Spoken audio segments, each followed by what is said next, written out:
Good afternoon, and thank you for joining us for an episode of Scouting at Home, Cub Scout Edition. I'm Shanna Richardson. And I'm Brian Boyle. And today we have Meredith Leadham, Cub Master for Pack 402 in the Treasure Coast District, to share some of what the exciting virtual programming they've been doing with us. So, Meredith, tell us a little bit about yourself and how you got involved in scouting. Excellent. Well, it's great to be with you guys today and to share some information about scouting. I actually got involved with scouting because my son wanted to join as a Tiger Scout about 12 years ago, and I was going to be that parent that signed him up and dropped him off, and quickly learned that I was going to be a parent in the pack, and then I was going to, take on a little more each time, and worked my way up through the committee. My son went through the troop, and then I came back around to the pack, went through being a den leader and eventually into a Cub Master. And now I've started to work on our district committee as program chair.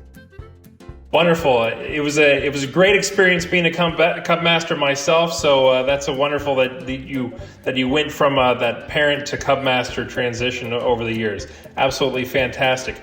What virtual activities can you share with us that Pack 402 has been up to recently?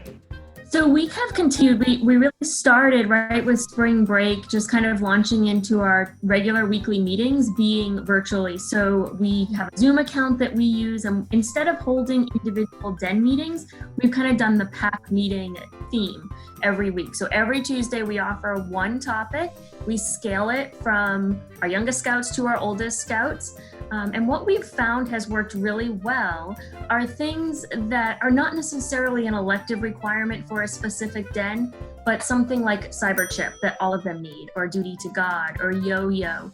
And then we've sprinkled that in with some things that aren't real advancements. They're just fun things. So we've taken a week and we've done skits and songs, and Pizza Man chant was a huge hit with the kids. So we shared a couple of different versions of the Pizza Man chant. We all did it on our screens on Zoom. We did it on mute. We did it without mute. It was a lot of fun. And we encouraged all of the kids to create their own Pizza Man chant verse. They made their videos, they posted those, and then we were able to incorporate polls and voting on which chants the scouts liked the best. And then we had pizza delivered to those scouts' homes. So it was a way not only to do something totally different than what we would have done in a face-to-face setting, but it was a way to get them involved over a couple of different days to make that happen. And that's how we've been able to continue every week with some type of program that the kids really want to participate in. We have found that putting a schedule out of here's what's coming up, here's what we're doing next week and 2 weeks and 3 weeks down the road, gets the kids and the parents excited about participating in those, as opposed to just not sure what's going on, and that would maybe leave the opportunity for them to not participate. But have a schedule and keep it simple. One activity. We found that our meetings in person are an hour from opening to activities to closing. We found that virtually they're closer to the 40-minute mark, but we're getting a lot of the same things accomplished in that time. Meredith, tell us about the most recent game of Clue you guys played.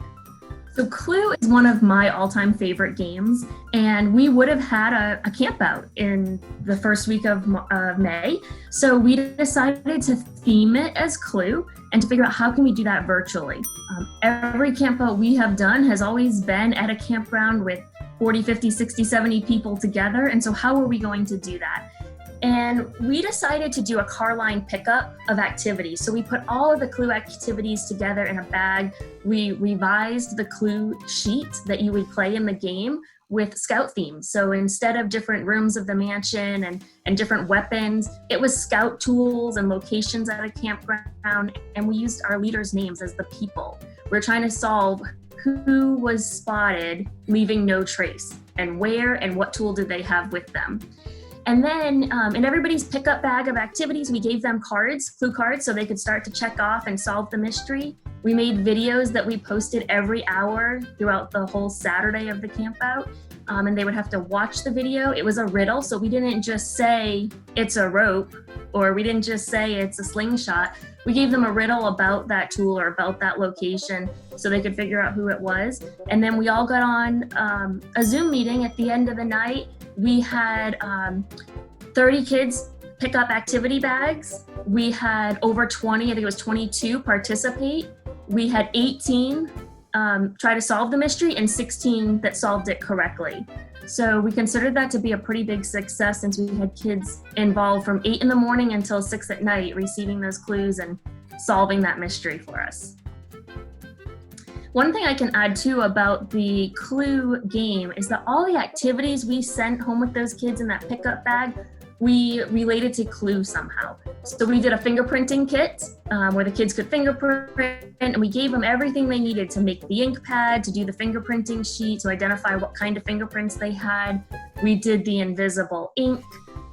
We gave them socks that they could cut and make into mask disguises. And then we also gave them soup can kitchens, which is really an older Scout project, but it was a good challenge for them to figure out and to work together with some of their adult helpers at home to do. We would feed you, we would cook something together if we were camping. So here's how we were able to make that happen in a virtual environment. I think that's a wonderful and very innovative idea, working with the clue concept and getting all of your pack involved. For all the virtual experience that you've had so far, are there any real important tips that you would like to share with the other Scouters in our council? I think some of the most important things that we have learned is to have a plan. Don't start our meetings off trying to figure out what we're doing. Let parents and Scouts know what's coming up. For example, we want to let them know that this week we were doing camping terms in Spanish. That was what we did on Tuesday. Next week is building something out of recyclables that you have at your house. The week after is show and tell. So giving them a plan, they know what's coming up, what to participate in, has been really important. The other thing we've found has helped us out is every other week. So on an odd week, we are mailing something to our Scouts. On an even week, we're reaching out to them via phone.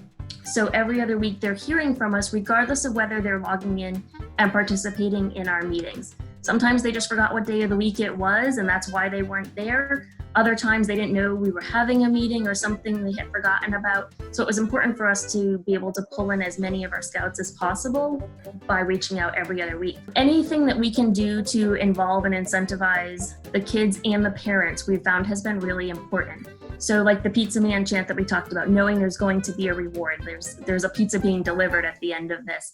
We found at our camp out, we asked all of the parents to not just go posting pictures like crazy all weekend, hold them all to the end and post them. And then we had somebody who did not have kids in our pack select a winner of the most creative pictures. And we gave a gift card to the parents for dinner to do that. So we found like getting the parents involved and not just the Scouts is just as important for making it successful. So Meredith, why is it so important to stay connected to your Scouts and families right now? It's really important to stay connected as Scouts and families because the reason we're in Scouts is to grow, to be better people, to contribute to our communities. And regardless of what situation is happening around us, we're still impacting our communities. So we're either impacting them from our computer screen, from our home, from our backyard, or we're impacting them wherever we are in public. And I think it's important that we teach our Scouts that just because things change doesn't mean the world stops. And just because school is, not happening in classrooms, and just because we can't go to businesses that we would normally go to, doesn't mean that Scouting stops. We still have a service to do to our community, and we still have something that we can offer as leaders and as adults to the youth to show them that's how the world goes on. Thank you again for joining us for this episode of Scouting at Home. And Meredith, thank you for joining us and sharing your experience. Have a great Scouting day.